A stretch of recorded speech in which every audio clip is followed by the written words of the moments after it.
company started which was said to be part of this.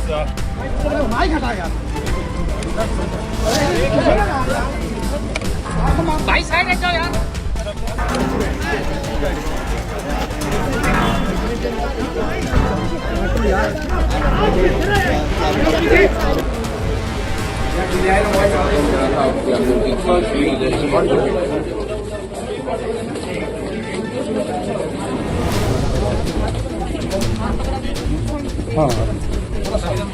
Do you want to say something? Do you want to say something?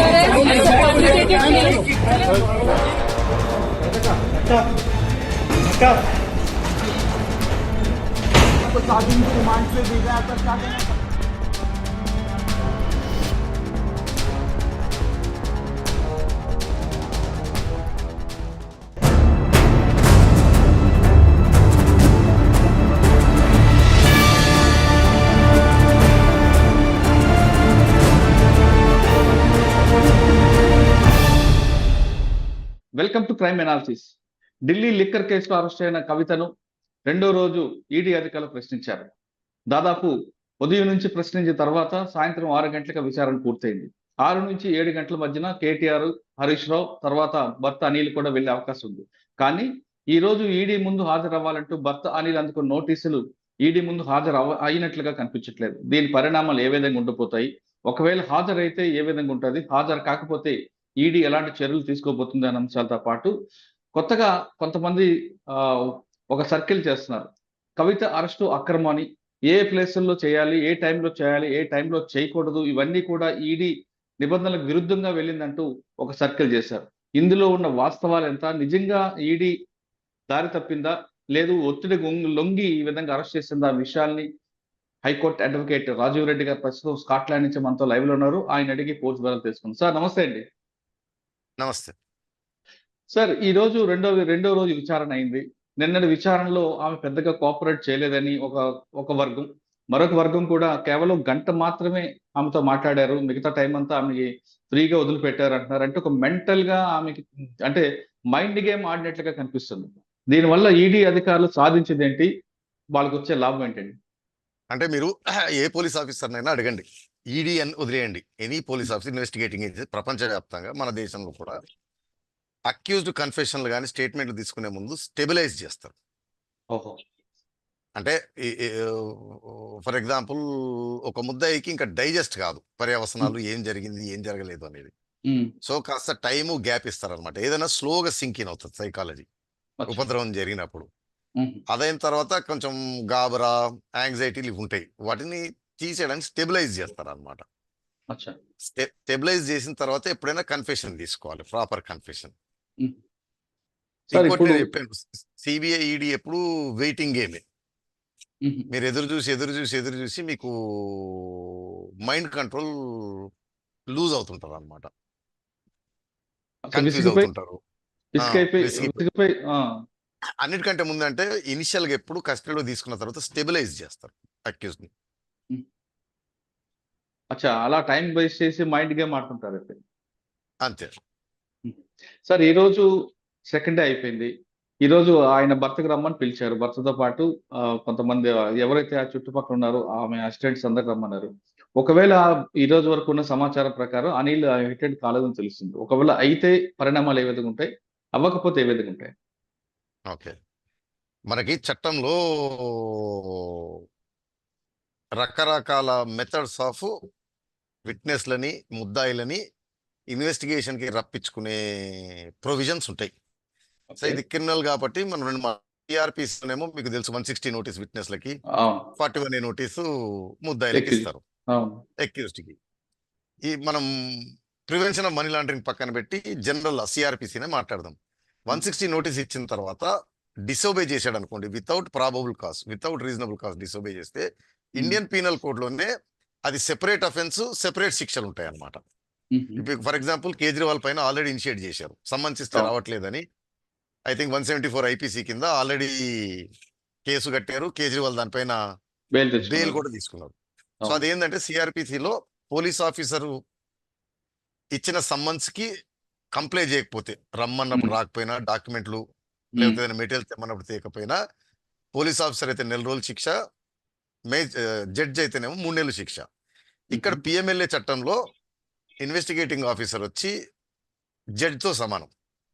Okay. So ఆయన ఆర్డర్ని disobey చేయడం 3 నెలలు jail శిక్ష అనమాట. Each time disobey చేస్తుంటే each time శిక్ష పైనుంచి penalty కూడా పడుతుంటది అనమాట, పెరిగిపోతా ఉంటది. తప్పకుండా ఓకే. అటెండ్ కావాల్సింది. ఆ, అంటే ఇప్పుడు రీజనబుల్ కాజ్ ఏదంటే చెప్పాలి. ఓకే సార్, అనిల్ నేను పలానా పిలిచారు. రోజు రాలేకపోతే. అవును, ఇప్పుడు అందులో కవిత హస్బెండ్ అనిల్ పిలిచారు. అనిల్ వెళ్తే ఏ విధంగా లింక్ అప్ అవుద్ది, ఒక వెళ్ళకపోతే ఆయనకి మెడకి ఎలా చుట్టుకుంటది, చుట్టుకునే అవకాశం ఉంటది అంటారు? మీరు ఇప్పుడు ఈడీ ఒకటే మీరు ఐసోలేటెడ్ గా చూస్తున్నారు. నేను చెప్పేది గత కొంతకాలంగా తెలంగాణలో కానీ అక్కడ కానీ income tax, CBI, ED coordinated గా పనిచేస్తున్నాయి. బిఫోర్ ఎలక్షన్ కూడా మన హైదరాబాద్ లోనే చెప్పలేని ఇన్కమ్ ట్యాక్స్ రైడ్లు అయినాయి. అవును. మెయిన్ టార్గెట్ ఆ రైడ్లన్నిటిపైన కేసీఆర్ గారు, కవిత గారు, కేటీఆర్ గారు వీరికి సంబంధికుల పైన జరిగినట్టే మనం వార్తలు చూసాం. మనం భావించాలి బిల్డర్లు కూడా. కానీ కాంట్రాక్టర్లు కానీ ఇవన్నీ. నేను చెప్పాను ఏజెన్సీ ఇన్ఫర్మేషన్ పంచుకుంటాయి. ఐటీ రైడ్ చేసి ఆ ఇన్ఫర్మేషన్ ఈడీకి, ఈడీ రైడ్ చేసి ఆ ఇన్ఫర్మేషన్ ఐటీకి, ఈ 2 సిబిఐకి, 3 పంచుకుంటాయి. సో ఈ ఒకటే కాదు, లిక్కర్ స్కామే కాదు, వారికి వేరే వేరే వేరే వేరే కూడా చాలా దొరికిండి ఉంటాయి. అచ్చా. ఓకే, ఇప్పుడు ఏం చేస్తారంటే స్లోగా స్టెబిలైజ్ చేసిన తర్వాత అనిల్ గారిని వీళ్ళిద్దరిని సెపరేట్ గా కలిపి కొన్ని రకాలమైన ఇన్సెంటివైజ్ చేస్తారనమాట. మీరు ఇక్కడ వరకు ఒప్పుకుంటే, లేకపోతే మా టార్గెట్ ఫలానా, మాకు ఇది చేస్తే ఇక్కడ వరకు, లేకపోతే ఇది స్ప్రెడ్ అయింది అనుకోండి, ఉన్నది పోయింది, ఉంచుకున్నది పోతుంది. ఇప్పుడు ఫర్ ఎగ్జాంపుల్ శరత్ చంద్రారెడ్డి ఆరు మాగుంట రాఘవరెడ్డి, వారు పెద్ద పెద్ద విఐపీలే, పెద్ద పెద్ద బిజినెస్ ఎంపైర్ ఉన్నాయి. వారు అవును. స్టార్టింగ్ లో కోఆపరేట్ చేయలేదు. ఎందుకు? ఇక్కడ వీరి గవర్నమెంట్ ఉంది, ఏదైనా అప్రూవల్ ఇక్కడ ఇబ్బంది అవుతుందని. బట్ స్లోగా రియలైజేషన్ వచ్చింది ఏంటిదంటే వారికి కొంతమందికి ఇక్కడ కంటే అక్కడ డ్యామేజ్. ఎందుకంటే మనం ఏ హెరాపేరీ చేసినా, ఏది చేసినా డబ్బులు, ఆస్తులు, దాంతో రాజకీయం అని. సో అవును. మూలాలను కొట్టే పవర్ ఉంటది, విచ్ పోలీస్కి లేని పవరు. ఈడీకి. ఆర్థిక మూలాలు కొట్టే పవర్ అది పెట్టి స్టెబిలైజ్ చేస్తారు అనమాట. చేసి ఇది చేస్తే ఇది సపోజ్ అరవింద్ కేజ్రీవాల్ టార్గెట్ అనుకోండి, మీకు ఎందుకు ఈ ఓకే. తంటాలు, అవును. ఇక్కడ వరకు మేము కన్ఫైన్ అవుతాం, ఈ మిగిలినవి అంత మేము వెంబడించము, దీని వరకు చేయండి, దీని వరకు ఒప్పుకోండి అని. తర్వాత నిన్న చెప్పాను, భార్యాభర్తల్ని కూడా సెపరేట్, ఒకరు బయట ఉంటారు, ఒకరు లోపల ఉంటారు. ఒకరు బయట ఉండి సంసారం, వ్యాపారాలు, రాజకీయ విధానం నడిపించుకోవచ్చు. ఇద్దరు లోపల ఉంటే ఇబ్బంది పడతారు, ఆ టాక్టిక్స్ వాడతారు. అంటే ఎమోషనల్ తీసుకొస్తారు. అన్ని రకాలు వారికి కావాల్సింది వారు అచీవ్ చేసుకోవడం. ఓకే సార్, ఇప్పుడు ఆ విషయం కాస్త పక్కన పెడితే కవిత అరెస్ట్ వరకు వెళ్దామండి. కవిత అరెస్ట్ అనేది చాలా ఇల్లీగల్ అంటూ బీఆర్ఎస్ పార్టీ వాళ్ళు కానీ లేదా కొంతమంది ఒక సర్క్యులేట్ చేస్తున్నారు. ఒకటి మీకు ఒక 4-5 పాయింట్లు చదువుతా. ఎమ్మెల్సీ కవిత గారి ఇంట్లో సూర్యాస్తం తర్వాత సాయంత్రం 6:45 సోదాలు పూర్తయ్యాయని ఈడీ ట్రయల్ కోర్టు ముందు అంగీకరించింది. ఇది సిఆర్పిసి ప్రకారం చట్ట విరుద్ధం. దీనికి మీరు సమాధానం ఏంటండి? నెంబర్ 1, అందరికీ ఒక అపోహ, ఏది సిఆర్పిసిని తీసుకొచ్చి దీంట్లో కలుపుతుంటారు ఈడీ చట్టంలోకి. పిఎంఎల్ఏ యాక్ట్ సెపరేట్ ఎనాక్ట్మెంట్, ప్రొసీజర్లు దాంట్లో ఏ ఉంటే ఆ ప్రొసీజర్లు ఫాలో అవుతారు, సిఆర్పిసి అప్లై కాదు. అయితే దీంట్లో ఏదైనా ప్రొసీజర్లు లేవు అనుకోండి, చెప్పలేదనుకోండి, ఓపెన్ గా పెట్టారనుకోండి, సైలెంట్గా ఉందనుకోండి, ఆ పార్ట్ మాత్రమే సిఆర్పిసి వచ్చి ఇందులో జాయిన్ అవుతుంది. But as far as search, seizure, అరెస్ట్లకు వచ్చేసే వరకు పిఎంఎల్ యాక్ట్ లోనే ప్రొసీజర్స్ ఉన్నాయి, వారు అదే ఫాలో అవుతారు, సిఆర్పిసి ఫాలో అవ్వాల్సిన అవసరం లేదు. నెంబర్ 1. నెంబర్ 2, సిఆర్పిసి ప్రకారం కూడా వీరు చెప్పేది తప్పు. ఎందుకంటే మనకు ఒక అపోహ, సూర్యాస్తమము, సూర్యోదయం అనేది ఉంటది అని. అరెస్ట్లకి, ముద్దాయిలకి అవి వర్తించవు, కేవలం విట్నెస్లకి సిఆర్పిసిలోనే. ఎందుకంటే సపోజు ఒక ఆవిడ అర్ధరాత్రి హత్య చేసి పరిగెడుతుంది, పోలీసు నేను అరెస్ట్ చేయలేనని ఆగితే ఆవిడ పొద్దున దొరకదు, లేదా నేరం చేస్తుంది. అంటే చట్టం వదిలేయండి, కామన్ సెన్స్. అదే వారెంట్ ఉందా అంటారు కాగ్నిజబుల్స్ లో. నడి రోడ్డు పైన మిమ్మల్ని దబా దబా దబా ఐరన్ రాడ్లతో ఉతుకుతుంటాడు, పోలీసు వచ్చి ఆపితే వారెంట్ ఉందా అంటే వాడు అక్కడ వదిలేసి పోలీస్ ఆఫీసర్ మేజిస్ట్రేట్ కి పరిగెత్తి తెచ్చి, అంటే జనరల్ నాలెడ్జ్, కామన్ సెన్స్ కూడా ఒప్పుకోదు, చట్టం అసలు ఒప్పుకోదు. సో సూర్యాస్తమాలు, సూర్యోదయాలు, అర్ధరాత్రి అపరాత్రి లేవు. ఓన్లీ రిక్వైర్మెంట్ సిఆర్పిసి అయినా పిఎంఎల్ యాక్ట్ అయినా సరే presence of a lady police officer. అచ్చా, కానీ వాళ్ళు చెప్తుంది ఏంటంటే 5:20 అరెస్ట్ చూపించారు. కానీ ఉమ్, సోదాల ప్రక్రియ 6 గంటల 45 నిమిషాలు జరిగింది. అది కూడా ఉమ్. సోదాలు కూడా కరెక్ట్ గా చేయలేకపోయారు, అందులో విఫలమయ్యారంటూ వాళ్ళు అంటున్నారు. నేను రెండు సోదాలు అరెస్టులు రెండు వేరే. ఓకే. ఎనీ ప్రెమిసెస్ ఎక్కడైనా సరే పోలీస్ ఆఫీసర్ ఎప్పుడైనా వెళ్ళి ఉమ్, సోదాలు చేసుకుంటుంటారు. ఉమ్, సోదాల క్రమంలో ముద్దాయి దొరికితే అరెస్ట్ చేస్తారు. వీటికి లింక్ లేదు, సోదాలకి దీనికి సంబంధమే రైట్. లేదు. ఓకే. కోడిగుడ్డు మీద ఈకలు పీకటము. ఉమ్, సో సోదాలకి దీనికి తర్వాత ఈ చెప్పేవారు ఎవరు అంటే ఇది ఎవరు చెప్తున్నారు నాకు తెలియదు, మీరు చెప్తున్నారు కానీ అక్కడ ఉమ్, ఏం సోదా జరిగింది, ఏం జప్తు చేశారు, ఏం జరిగింది, ఏం అడిగారు, ఏం జరిగింది అనేది కవిత గారికి, ఎవరెవరు భానుప్రియ మీనన్ గారికి, వారి అసోసియేట్స్ కు మాత్రం తప్పించి ఎవరికి తెలిసేది లేదు. మరి ఇదంతా ఓకే. సోదాలు ఏం దొరకలేదు, సోదా ఇలాగ చేశారు, చీర సరే, ఇంకొక లాగారు, ఇంకొక అట్లాగారు. ఇంకొక విషయం, అరెస్ట్ చేసిన వ్యక్తి ఒక మహిళ మరియు శాసన మండలి సభ్యురాలు కూడా అయినందున అరెస్టు సోదాలు మొత్తం సూర్యాస్తమ లోపే పూర్తి చేయాలని ఉందట. నిజమా? నేను చెప్తా మళ్ళీ, కామన్ సెన్స్, జనరల్ నాలెడ్జ్, చట్టం 3. చట్టం ముందు అందరూ సమానము, అవునా కాదా? అవును. ఎమ్మెల్యే, ఎమ్మెల్సీ, ఎంపీ, మంత్రి వగైరాలు లేవు. కానీ మహిళకని సపరేట్ గా ఉంటది కదా. నేను అనేదండి, మహిళకి సెపరేట్ అంటే అరెస్ట్ చేయకూడదు అని కాదు. Presence of a police officer, మహిళ ఇక్కడ ఉన్నారు. Notice issue. మహిళని చెక్ చేయాలనుకోండి, పురుషులు చెక్ చేయకూడదు, మహిళ మాత్రమే చెక్ చేయాలి, అంతే అవును. Requirement. There is um, no other requirement. Um, రెండోది, ఆవిడ శాసన మండలి సభ్యురాలు కాబట్టి అని మొదలు పెడుతున్నారు. ఇది చంద్రబాబు నాయుడు గారికి చెప్పాను, ఇంతకుముందు చెప్పాను, మళ్ళీ చెప్తున్నాను. గాలి జనార్దన్ రెడ్డి గారిని బళ్ళారికి వెళ్ళి సిబిఐ వాళ్ళు ఉన్న పలంగా ఈడ్చుకొని వచ్చినప్పుడు కూడా ఉమ్, ఆయన కూడా అదే అపోహలు ఉన్నాడు. స్పీకర్ పర్మిషన్ లేని అరెస్ట్ చేయలేరు, నేను మంత్రిని, నేను ఎమ్మెల్యేని. ఏమీ లేదు, లాక్కొని వచ్చి చెంచల్గూడలో రిమాండ్ దొబ్బారు. దొబ్బిన తర్వాత కూడా ఇది వచ్చింది. చట్ట ఉమ్, ప్రకారము ఎమ్మెల్యేలు, ఎంపీలు ఎవ్వరూ అతీతులు కాదు ఉమ్, క్రిమినల్ అఫెన్స్లలో. ఉమ్, ఓన్లీ రిక్వైర్మెంట్ అంటే మ్యాండేటరీ చట్టం కాదు, ఫార్మాలిటీ, కర్టసీ ఏంటంటే అరెస్ట్ చేసిన తర్వాత ఓకే. స్పీకర్ కి ఇన్ఫార్మ్ చేయాలి. ఎందుకంటే అతను అటెండ్ అవుతున్నాడా లేదా, డుమ్మా కొట్టాడా, అతను స్కూల్ టీచర్ లాగా. అవును. అంతకు మించి అది చేయకపోయినా అంటే నేను ఫార్మాలిటీ, మీ ఇంటికి వచ్చే ముందు నేను చెప్పాలి, అయ్యా 5:30కు వస్తున్నాను మురళి గారు అని చెప్పకుండా వచ్చాను అనుకోండి, మీరు కాసేపు రుసరుసలాడతారు. అవును. ఫర్ ఎగ్జాంపుల్, బెంగాల్లో ఈ మధ్యన సిబిఐ వారు ఒక ఎమ్మెల్యేని పట్టుకొని పోయారు. ఉమ్, స్పీకర్ కి ముందు చెప్పలేదు, తర్వాత చెప్పలేదు. దానిపైన స్పీకర్ గారు రుసరుసలాడారు, నాకు చెప్పలేదు అని. ఐ థింక్ వెంకయ్య నాయుడు గారు రాజ్యసభ చైర్మన్ ఉన్నప్పుడు కూడా ఈ పాయింట్ వచ్చింది. ఉమ్, ఏమనంటే, మల్లికార్జున ఖార్గేని, రాహుల్ గాంధీని, వీరిని ఎవరినో ఈడీ వారు, సిబిఐ వారు సమ్మన్ చేశారు, పట్టుకొని పోయారని చెప్పి కాంగ్రెస్ సంబంధించిన సభ్యులు గొడవ చేసి స్తంభింపజేశారు. స్పీకర్కి ఇన్ఫార్మ్ చేయందంటే వెంకయ్య నాయుడు గారు క్లారిటీ చట్టం చదువుతూ చెప్పారు, రాజ్యాంగం ప్రకారము సెక్షన్ 135A సిఆర్ ప్రకారము ఎటువంటి ఇన్ఫర్మేషన్లు, పర్మిషన్లు అవసరం లేదు. ఓకే. ఓన్లీ ఎగ్జామ్షన్ సివిల్ అరెస్ట్లకు ఉంటే 40 డేస్ సెషన్ ముందు, 40 డేస్ సెషన్ తర్వాత, లేదన్నా కమిటీ మీటింగ్ ముందు సివిల్ అరెస్ట్ మాత్రమే చేయకూడదు. క్రిమినల్ వచ్చే వరకు ఎవరు ఎప్పుడైనా సరే, ఎక్కడి నుంచి అయినా సరే, ఇన్ఫాక్ట్ అసెంబ్లీలోకి వచ్చి కూడా అరెస్ట్ చేసి తీసుకెళ్ళొచ్చు. కేరళదే ఫేమస్ కేసు, అక్కడ దాకా వెళ్ళింది. ఐ థింక్ కమ్యూనిస్ట్ ఎమ్మెల్యేలు అసెంబ్లీలో రచ్చ చేసి, ధర్నాలు చేసి, ఏదో గొడవ చేసి డిస్ట్రక్షన్ చేశారని కేసు మీద పోలీసులు పట్టుకొని పోతే సుప్రీంకోర్టు దాకా పోయింది. సుప్రీంకోర్టు కూడా ఆ కేసులో కరాఖండిగా చెప్పింది, ప్రెమిసెస్ లోపల, ప్రెమిసెస్ బయట ఎమ్మెల్యేలని ఏమీ లేదు. ఉమ్, పోలీస్ ఆఫీసర్ కి power to arrest anybody anywhere. Okay.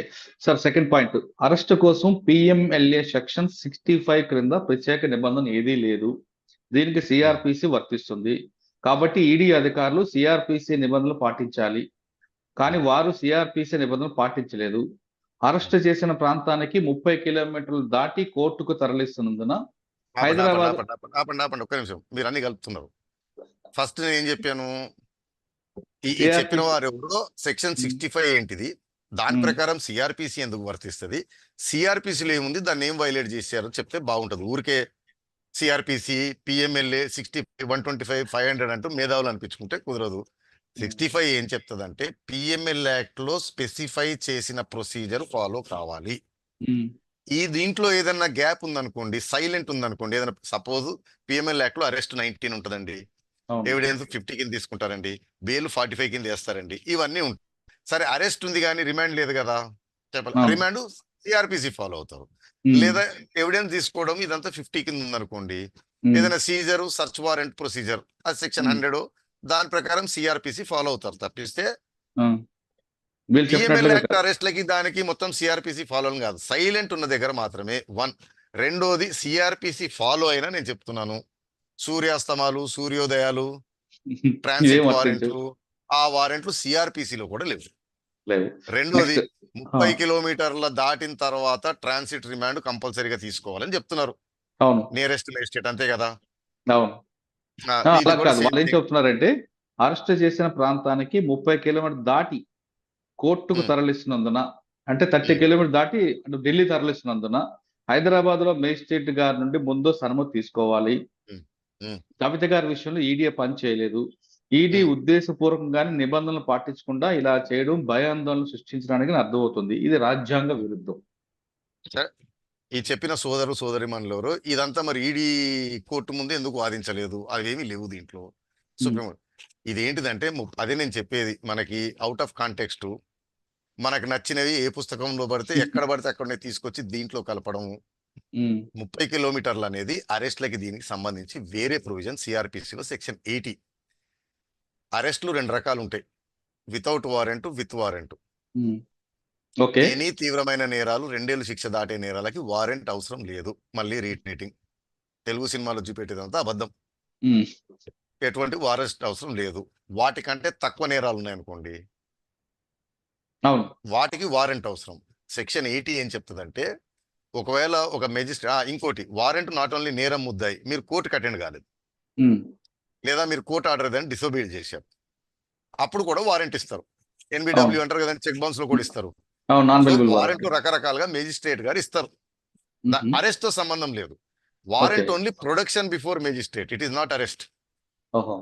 వారెంట్లు ఏముంటుందంటే, you the police officer is directed to apprehend this person and producing before me. అది అరెస్ట్ కాదు వారెంట్ అనేది. సో ఈ 80 ప్రొవిజన్ ఏంటిదంటే, 30 కిలోమీటర్లు ఎక్కడ వస్తుందంటే, మేజిస్ట్రేట్ గారు ఒక వారెంట్ ఇచ్చారు, ఒక అతన్ని పట్టుకొని తీసుకొని రాని. అతను వేరే జ్యూరిడిక్షన్ ఎక్కడో దొరికాడు 30 కిలోమీటర్లు దాటిన తర్వాత. ఆ దాటినప్పుడు వారెంట్ ఇచ్చిన మేజిస్ట్రేట్ కనుక 30 కిలోమీటర్స్ కంటే దూరం ఉండి అక్కడ దొరికితే రూల్ ఏంటిదంటే, అతన్ని ఇమీడియట్ గా నియరెస్ట్ ఎగ్జిక్యూటివ్ మేజిస్ట్రేట్ గానీ నియరెస్ట్ జ్యుడిషియల్ మేజిస్ట్రేట్ దగ్గర ప్రొడ్యూస్ చేసి ఈ వారెంట్ చూపెట్టి తీసుకెళ్తున్నాం అని తీసుకొని రావాలి. ఈ కేసులో కాదు, అరెస్ట్ కి సంబంధం లేదు, అది ఓన్లీ ఎన్బిడబ్ల్యూ వరకు మాత్రమే. ఎన్బిడబ్ల్యూ వరకు మాత్రమే వారెంట్ మీద. రెండోది ట్రాన్సిట్ వారెంట్ ఎప్పుడు వస్తుందంటే, సుప్రీంకోర్టు అంటే సిఆర్పిసి అండ్ సుప్రీంకోర్టు కొన్ని జడ్జ్మెంట్లు చెప్తా. మీకు పిఎంఎల్ యాక్ట్ లో అరెస్ట్ 19 అండి, సిఆర్పిసికి సంబంధం లేదు. ఓకే. అయినప్పటికీ సిఆర్పిసిలోను పిఎంఎల్ యాక్ట్ లో ఏముంటుంది అంటే, అరెస్ట్ చేసిన 24 hours లో ప్రొడ్యూస్ చేయాలి మేజిస్ట్రేట్ ముందు. ఈ 24 hours కి journey time is exempted. Okay. మీకు చంద్రబాబు అప్పుడు కూడా నాకు తెలిసి లోకేష్ గారు అనుకుంటా ఓ లావు పుస్తకం రాజ్యాంగం దీంట్లో ఉందని చెప్పి కర్నూలు నుంచి గుంటూరు విజయవాడకు తీసుకురావడాన్ని దాటేసిన 24 hours అని కూడా రిమాండ్ రిజెక్ట్ చేయనిస్తే మేజిస్ట్రేట్ కొట్టేశారు, హైకోర్టు కొట్టేసింది, సుప్రీంకోర్టు దాకా కొట్టేశారు. So exempted. అయితే సుప్రీంకోర్టు ఏమంటదంటే, ఈ జర్నీ టైం ఎగ్జెంప్షన్ అని మీరు పెట్టుకొని వారం 10 రోజులు దేశం అంతా తిప్పుతూ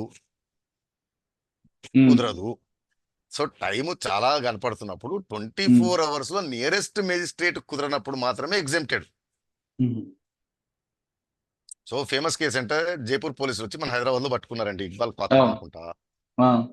ఆయనని వేసుకొని బై రోడ్ తీసుకెళ్తూ మహారాష్ట్రలో ఆపి మధ్యప్రదేశ్ అట్లా తీసుకెళ్తా ఉన్నారు. పూణేలో ప్రొడ్యూస్ చేశారు 24 hours దాటిన తర్వాత. పూణే మేజిస్ట్రేట్ చేయను అన్నాడు, రిజెక్ట్ చేశాడు. అప్పటికి వదిలిపెట్టకుండా, అంటే రిజెక్ట్ చేస్తే రిమాండ్ వదిలేయాలండి, మీద కింద పడుతూ జైపూర్ దాకా తీసుకెళ్తే సుప్రీంకోర్టు దొబ్బులు దొబ్బింది అనమాట.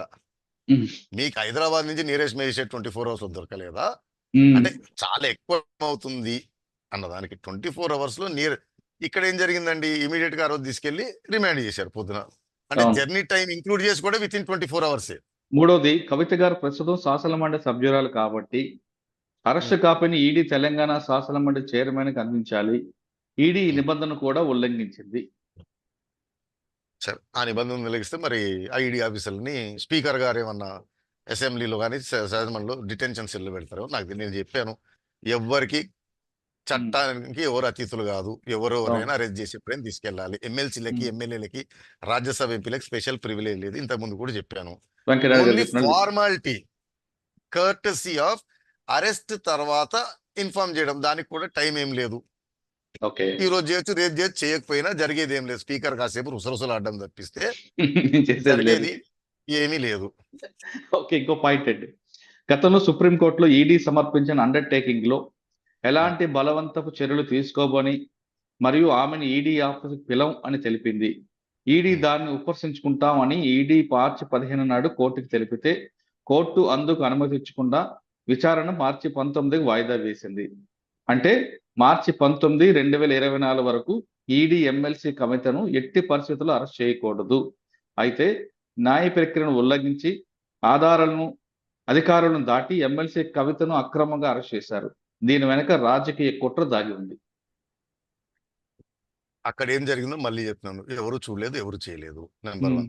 నెంబర్ 2, మీరు గుర్తు తెచ్చుకోండి. అంటే మనం చెప్పాను కదండి, మనం ఒక ఇన్ఫరెన్స్ తీసుకోవడానికి కూడా కొన్ని ఉంటాయి. అవును.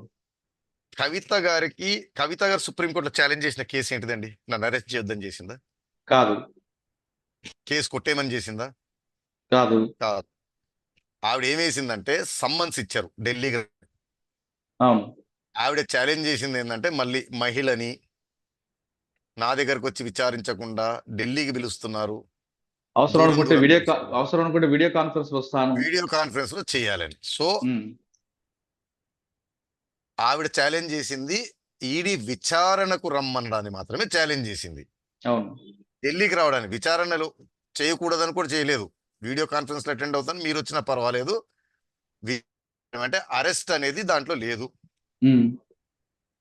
ఓకే. సో అరెస్ట్ కి సంబంధం లేదు, విచారణకి ఢిల్లీ పిలవకూడదని మాత్రమే ఆవిడ ఛాలెంజ్ చేశారు. సో బహుశా ఏమై ఉంటదంటే, ఈ 10 రోజులు మేము ఢిల్లీకి అంటే అప్పుడు నెక్స్ట్ డేనో ఇమీడియట్ గా ఉండాలి.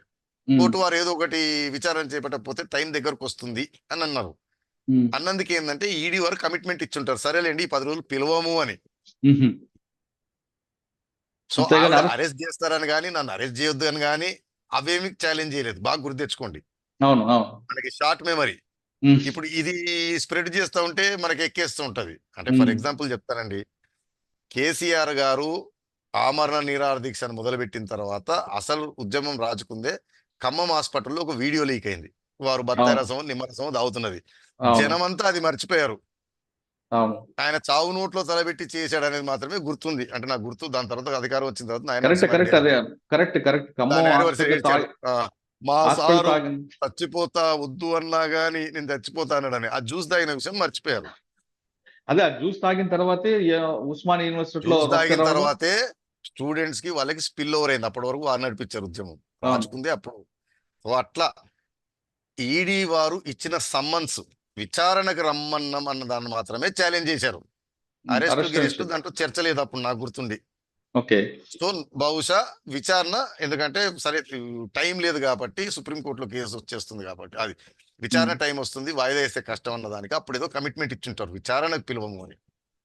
ఒకటి. రెండోది టెంపరీ, అది ల్యాప్స్ అయిపోయింది. వీరు నోటీస్ చేయలేదు, వీరు లాయర్లు నోటీస్ చేయలేదు, ఫాలో అప్ చేయలేదు. మరి ఎందుకు మిస్ అయిందో, ఎందుకు గుర్తుందో, లేకపోతే ఏమైనా కావాలని చేశారా?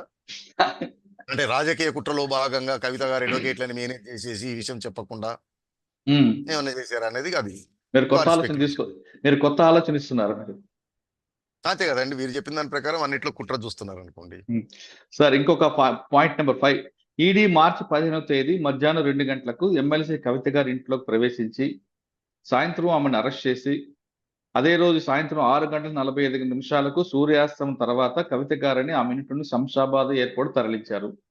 రాత్రి 8:45 విమానంలో ఢిల్లీ తీసుకువెళ్ళగా అర్ధరాత్రి 12 గంటల ప్రాంతంలో కవిత గారిని ఢిల్లీలో ఈడీ కార్యాలయం తరలించారు. విమాన టికెట్లు ముందుగానే బుక్ చేసినట్లుగా అర్థమవుతుంది. అంటే ఇది ఒక పథకం ప్రకారం కవిత గారిని అరెస్ట్ చేసినట్లుగా భావించవచ్చా? నేను అనేది అదేనండి. పథకం ప్రకారం అంటే ఏ పథకం ప్రకారం? ఇన్వెస్టిగేషన్ ప్రాసెస్ లో పోలీస్ ఆఫీసర్లు ఎన్నో పథకాలు వేస్తారు దొంగలు పట్టుకోవడానికి. ట్రాప్లు వేస్తారు, అర్థమైంది, చాలా ఉంటాయండి, ఓట్లను పంపిస్తారు. సో పథకం ప్రకారం అంటే వారు క్లారిటీ ఇవ్వాలి. పథకం ప్రకారం అంటే ముందే ఫ్లైట్ బుక్ చేసుకొని వచ్చి తీసుకెళ్ళి, దాంట్లో తప్పేముంది? నేను అనేది అదే. అంటే వైట్ కలర్ అఫెన్స్ వాడు చేస్తాడు, ఆన్లైన్ మోసం చేసి జార్ఖండ్ లో ఉంటాడు, వాడు పట్టుకోవడం అంత ఈజీ కాదు. మన పోలీసులు ఎన్నో స్కెచ్లు అదేసి కార్లు బుక్ చేసి ఉమ్, అవి బుక్ చేసి అక్కడ తీసుకెళ్లి రెడీగా పెట్టి టప్న ట్రాప్ చేసి పట్టుకొస్తారు. ఉమ్. సో అంటే అది వాళ్ళు ఏమంటున్నారంటే కవితని తీసుకెళ్లాలంటే ముందే రావాలి, ఆమె అనుమతి తీసుకొని అప్పటికప్పుడు ఫ్లైట్ లేకపోతే ఇంకో ఫ్లైట్ లో వెళ్ళాలి. కానీ అసలు మీరు డైరెక్ట్ గా స్పెషల్ ఫ్లైట్ రావడం ఏంటి, టికెట్లు బుక్ చేసుకోవడం ఏంటి అంటున్నారు వాళ్ళు. అని నేను అనేది అదే అండి, investigating officer has felt the need to arrest. Um. కాబట్టి ప్ల- వచ్చారు, అరెస్ట్ చేశారు, తీసుకెళ్లారు. ఇప్పుడు ఆయన వస్తాడండి ఇన్వెస్టిగేషన్ కి, నేను చెప్తాను ఏనండి. ఉమ్, ఎవడో విజయవాడలో ముద్దాయని తెలిసింది. ఇక్కడి నుంచి డిఎస్పీ గారు, ఇద్దరు ఎస్ఐలు, కానిస్టేబుల్ బయలుదేరారు బండిలో డీజిల్ కొట్టించుకొని ఫుల్ ట్యాంకు. విజయవాడ పోతేనే డీజిల్ కాలేదు, మళ్ళీ కొట్టించారు ఉమ్, అని విచారిస్తూ కోఆపరేట్ చేయట్లేదు, అరెస్ట్ తప్పదు అనుకున్నారు కాసేపటికి. ఒకటి ఉమ్, అరెస్ట్ చేసి తీసుకురావాలని ఒక డిసిషన్, ఉమ్, అక్కడికి వెళ్ళి స్పాంటేనియస్ గా స్పర్ ఆఫ్ ద మూమెంట్ ఇక తప్పదు అరెస్ట్ చేయాలనుకోవడం రెండు. ఉమ్. అర్థమైందా అండి? రైట్, సో అర్థమైంది. ఏదైనా జరగవచ్చు అని నేను అంది, విజయవాడ చేరితేనే ట్యాంక్ ఖాళీ అయింది, డీజిల్ మళ్ళీ ఫుల్ కొట్టించాడు. విచారణ చేసి కోఆపరేట్ చేసి తీసుకొచ్చారు. అది కూడా డీజిల్ ముందే కొట్టించుకొని తీసుకొచ్చారు, అరెస్ట్ చేసి తీసుకెళ్లారు. భోజనాలు కూడా క్యారేజ్ లో తెచ్చుకున్నారు ఆ, దారిలో తినడానికి. ఉమ్. ఈ అనుమలి కోడిగుడ్డు మీద ఈకలు బీకడమే. ఓకే. ఫ్లైట్ టికెట్లు అరెస్ట్ ఒక ప్లాన్ రోజు. ప్రకారమే చేశారు అనుకుందామండి. ఆ, ప్రీ ప్లాన్ గానే అరెస్ట్ చేయాలని ఉద్దేశంతో వచ్చారు అనుకుందాం. బట్ దే అవును, are investigating agencies well within their rights కదండి. కరెక్టే. కానీ వాళ్ళు ఏమంటారంటే ఫ్లైట్ టికెట్లు ఒక రోజు ముందే బుక్ అయ్యాయని ఆ వర్గాలు చెబుతున్నాయి. అరెస్ట్ ప్రక్రియ మొత్తం చట్టానికి విరుద్ధం మరియు ఈడీ అరెస్ట్ యొక్క అన్ని విధానం ఉల్లంఘించి చట్టాన్ని తన చేతిలో తీసుకోవడం స్పష్టంగా కనిపిస్తుంది. ఇది అక్రమ అరెస్ట్ అని అందరికీ అర్థమైంది. నిజానికి ఈడీ న్యాయవాది సుప్రీంకోర్టులో తన వాంగ్మూలను ఉపసంచుకోవాలని కోరుతున్నప్పుడు ఈడీ అధికారులు హైదరాబాద్ లో ఉన్నారు. ఏ చట్టం ఉల్లంఘించారు నేను చెప్పేది అదే అండి. సపోజ్ కాసేపటి నేను ఒక ఎగ్జాంపుల్ చెప్తాను. హైకోర్టులో ఇప్పుడు అవినాష్ రెడ్డి గారి కేసు ఉంది, not to arrest um, order ఇచ్చారు కాసేపటికి. వచ్చే ఉమ్, వాయిదా వరకు నాట్ టు అరెస్ట్ అని వినండి. ఆ, నాట్ టు అరెస్ట్ ఉండగా ఆ పలానా డేట్ దగ్గర పడుతుంది, హైకోర్టులో వచ్చే అవకాశం ఉంది. Police officer in anticipation Avinash Reddy గారి బయట నించున్నారు అనుకుందాం కాసేపటికి. అవును. అక్కడ ల్యాబ్స్ అయితేనే ఇక్కడ అరెస్ట్ చేశారు అనుకోండి, దాంట్లో తప్పేముంది? అంటే వాళ్ళ ప్రిపేర్డ్ దృష్టిలో ఇక్కడ తప్పు ఇది. ఉన్నారు. అంటే అంటే అక్కడ ఫైనల్. కనుక వారికి స్టే వచ్చి ఉండుంటే వేరే విషయం. ఉమ్, నేను అనేది అవును. అదేనండి. ఓ నేరగాడు యాంటిసిపేటరీ బెయిల్ వేస్తాడు. ఓకే, యాంటిసిపేటరీ బెయిల్ హియరింగ్ జరుగుతుంటది. ఉమ్, ఆ రోజే వాదనలు జరుగుతుంటాయి. పోలీస్ ఆఫీసర్లు బయట రెడీగా ఉంటారు, అతను ఎక్కడ ఉంటే అక్కడ కాచుకొని కూర్చొని ఉంటారు. ఇమీడియట్ ఇన్ఫర్మేషన్ వస్తుంది, డిస్మిస్ అయింది, యాంటిసిపేటరీ రాలేదని తప్పున అరెస్ట్ చేస్తారు. అవును, లేదా స్టే ఆఫ్ అరెస్ట్ ఉంటుంది, దానిపైన వాదనలు జరుగుతూ ఉంటాయి. స్టే ఆఫ్ అరెస్ట్ ఉంది అనుకుందాం, అవును. టెంపరీ స్టే ఆఫ్ అరెస్ట్ 15 రోజుల వరకు అరెస్ట్ చేయొద్దని ఉంది. 15 రోజులు ల్యాబ్స్ అవుతుంటే కోర్టులో విచారణ జరుగుతుంటది. పోలీస్ ఆఫీసర్లు ప్రిపేర్డ్గా ఉంటారు ఇక్కడ. అసలు కోర్టుకు రాకముందు ఎత్తుకెళ్ళిపోతారు కదండి. ఆ, అతనికి ఏ ఆర్డర్ లేకపోతే కోర్టు ఉమ్. విచారణ రాకముందు కూడా తీసుకెళ్తే ఇన్ఫ్రాక్షన్స్, ఇదంతా కూడా దురుద్దేశం, ఇన్ఫ్రాక్షన్స్ అయితే. ఇదంతా దురుద్దేశం కూడిన అరెస్ట్ కాబట్టి ఆమె తొందరలో ఈ కేసు నిలబడదు, ఆమె బయటకు వస్తారంటున్నారు. అంటే ఒకటండి, ఇప్పుడు మన చర్చ అంతా అరెస్టు, రిమాండ్ వీటి వరకే జరుగుతూ ఉంది. అవును. అరెస్ట్ కావాల్సింది, కేసు నడిపడం కావాల్సింది ప్రస్తుతానికి వచ్చి ప్రైమా ఫేసి బేసిక్ కంపోనెంట్ ఉందా లేదా, నెంబర్ 1. అదే. ఏది ఇన్వెస్టిగేషన్ కి దీనికి. అరెస్ట్ కావాల్సింది ఏంటిదంటే, అంటే మీకు మళ్ళీ ఒక డిఫరెన్స్ ఉందండి. Power of arrest, need to arrest ఉంటుంది. అవును. అరెస్ట్ చేసే అధికారం ఉంది, కానీ అరెస్ట్ చేసే అవసరం ఉందా లేదా? ఇప్పుడు 41 ఇస్తారు. ఉమ్, సో కేసు ఎఫ్ఐఆర్లు ముందుకెళ్ళడం అనేది ప్రైమా ఫేసి మీద, అక్కడి నుంచి ఇన్వెస్టిగేషన్ గ్యాదరింగ్. అరెస్ట్ వచ్చే వరకు రిక్వైర్మెంట్ ప్రైమా ఫేసి. అచ్చా. నెంబర్ 2, అరెస్ట్ చేయకుండా ఈ అక్యూజ్ ని బయట పెడితే విట్నెస్ ఇన్ఫ్లుయెన్స్ చేయటము, ఎవిడెన్స్ ని ట్యాంపరింగ్ చేయటము వగేరా వగేరా వగేరా ఇంక్లూడ్ అవుతాయి. ఈ రెండు ఉంటే చాలు. ఈవెన్ పిఎంఎల్ యాక్ట్ 19 కానీ లేదా సిఆర్పిసిలో కానీ అరెస్ట్ చేయడానికి రూల్స్ ఏంటంటే గ్రౌండ్స్ ఆఫ్ అరెస్ట్ ముద్దాయికి చెప్పాలి, ఎందుకు అరెస్ట్ చేస్తున్నాము. అది నియర్ అండ్ డియర్ ఒకరికి నోటీస్ ఇవ్వాలి. అతను అడ్వకేట్ పెట్టకపోతే ఒక అడ్వకేట్ మీరు అపాయింట్ చేయాలి, లీగల్ అంటారు. ఇంతకు తప్పిస్తే వేరే అవసరం లేదు. నేరం చేశారా లేదా, ఉందా లేదా పాత్ర అనేది investigation, charge sheet, trial. Okay. ప్రస్తుతానికి ఇంతే. ఓకే సార్, ఫైనల్ గా చెప్పండి, ఈ కేసులో కవిత గారితో ఆగిపోతుందా లేదా ఢిల్లీ సీఎం వరకు వెళ్ళే అవకాశం ఉంటుందంట? నా అజంప్షన్ ఏంటిదంటే అండి, కొన్ని రోజులు అవుతే మేడం గారు కూడా కోఆపరేట్ చేస్తారు, ఉహు. అరవింద్ కేజ్రీవాల్ గుమ్మం దగ్గర అవుతుంది. అంతేనా? ఇప్పుడు ఇంత ప్రైమా ఫేసి అన్నాను, 10 మంది ఉమ్, అప్రూవర్లు ఈడ పేరు చెప్పారు. ఉమ్, సరే ఎవడు పడితే వాడు చెప్తే అరెస్ట్ చేస్తారా, అదంతా వేరే విషయం. సో ప్రైమా ఫేసి ఎస్టాబ్లిష్ అయింది. రామచంద్ర పిల్లే గారు యూ టర్న్లు, జెడ్ టర్న్లు, అప్ టర్న్, డౌన్ టర్న్ 10 సార్లు తీసుకున్నారు. ఉమ్. మీకు గుర్తుందో లేదో, రామచంద్ర పిల్లి ఆ యూ టర్న్ తీసుకొని పిటిషన్ వేసినప్పుడు కూడా ఈడీ వారు ఓ రిప్లై చేశారు, దీని వెనకాల పెద్దల హస్తం ఉంది, ఎవరు హస్తం అవును ఉందో కూడా అవును అవును తెలుసు అని. అవును. ఓకే, ఆ, ఇవి చాలు రిమాండ్ లో ఉంచడానికి. ప్రైమా ఫేసి 10 మంది చెప్పారు, సిడిఆర్ రిపోర్ట్లు ఉన్నాయి, సీసీ ఫుటేజ్లు ఉన్నాయి. సరే మీరు అన్నట్టు ఆ హోటల్లో దీని గురించే ఉన్నారా, టీ తాగడానికి వెళ్ళారా, ఎవరినో కలవడానికి వెళ్ళారా, తర్వాత ప్రైమా ఫేసి ఉంది. 10 మంది అప్రూవల్ చెప్పారు. ఈవిడ ఆదేశాల మేరకే ఆయనవరు రాఘవరెడ్డి గారు 25 కోట్లు ఏదో అరేంజ్ చేసి బుచ్చిబాబు గారి డైరెక్షన్ పైన ఆయనవరు చెన్నైకి ఇస్తే చెన్నై నుంచి ఎవరో మూసామని. ఇదేమో ఇన్వెస్టిగేషన్ ముందు పోవడానికి, అరెస్ట్కి లోపల ఉండాలా లేదా అనేది రామచంద్ర పిల్లే బుచ్చిబాబు గారు మెలకలు తిరగటము, ఉమ్, పైన కింద పడ్డము, ఉమ్.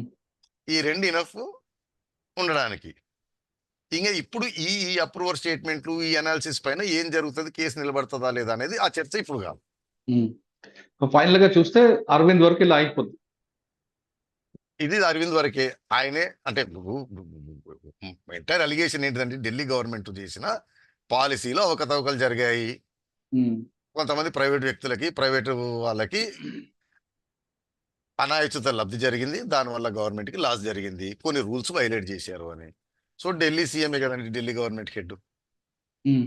అంటే ఇప్పుడు ఎక్సైజ్ మంత్రి లోపల ఉన్నాడు, గ్రూప్ ఆఫ్ అవును, మినిస్టర్స్ మంత్రి లోపల ఉన్నాడు, డిప్యూటీ సీఎం లోపుతున్నారు. బాస్ బయట ఉన్నాడు మెయిన్. ఇప్పుడు ఢిల్లీ కవిత గారు husband కి వీళ్ళకి ఇవ్వడం చూస్తే ఏంటిదంటే, నాకు తెలిసి అంటే భర్తని పిలవడం కూడా అదే, అరే బాబు నువ్వైనా చెప్పరా నాయనా మీ ఆవిడ కొంచెం మొండి పట్టు చేయొద్దని, ఇది అయిపోతారని ఆయనతో కూడా చెప్పించే అవకాశం ఉంటుంది. అచ్చా. సరే అయిందేదో అయింది, ఆయన కాడికి ఇది ట్రయల్ అప్పుడు ఇక తెలుసు కదండి జగన్మోహన్ రెడ్డి అవును కనిమూలి ట్రయల్ అవును. అప్పుడు ఏం జరుగుతుంది, ఆ వెసులుబాటు ఎట్లా ఉంటది, ఒకవేళ అందులో పోయినా వేరేవైతే బాగుంటాయి కదా, అన్ని కట్టగట్టుకొని పోవు కదా ఉమ్. అని చేసి, నాకు తెలిసి మేడం గారు కూడా cooperating witness at the worst approver చేస్తారు. చేస్తారు. ఓకే. ఢిల్లీ లిక్కర్ కేసులో చూస్తుంటే ఫైనల్ గా కవితతో కాదు ఢిల్లీ సీఎం అరవింద్ వరకు వెళ్ళే అవకాశం కనిపిస్తుంది అంటున్నారు రాజీవ్ రెడ్డి గారు. ఆ విషయంలో కవిత పట్టుదల పోకుండా ఉండడానికి భర్తను కూడా నోటీస్ ఇచ్చి పిలిపించి ఆయన ద్వారా ఆమె కన్విన్స్ చేసే అవకాశం కనిపిస్తుంది తెలుస్తుంది. మొత్తం మీద ఢిల్లీ లిక్కర్ కేసులో ఫైనల్ గా అరవింద్ కేజ్రీవాల్ అరెస్ట్ తోనే ముగిసే అవకాశం తెలుస్తుంది అంటున్నారు రాజీవ్ రెడ్డి గారు. ఢిల్లీ లిక్కర్ కేసులో రాజీవ్ రెడ్డి గారితో విశ్లేషణ. మరో విషయంలో మళ్ళీ కలుద్దాం. అంతవరకు నమస్తే. Thank you sir. Thank you very much.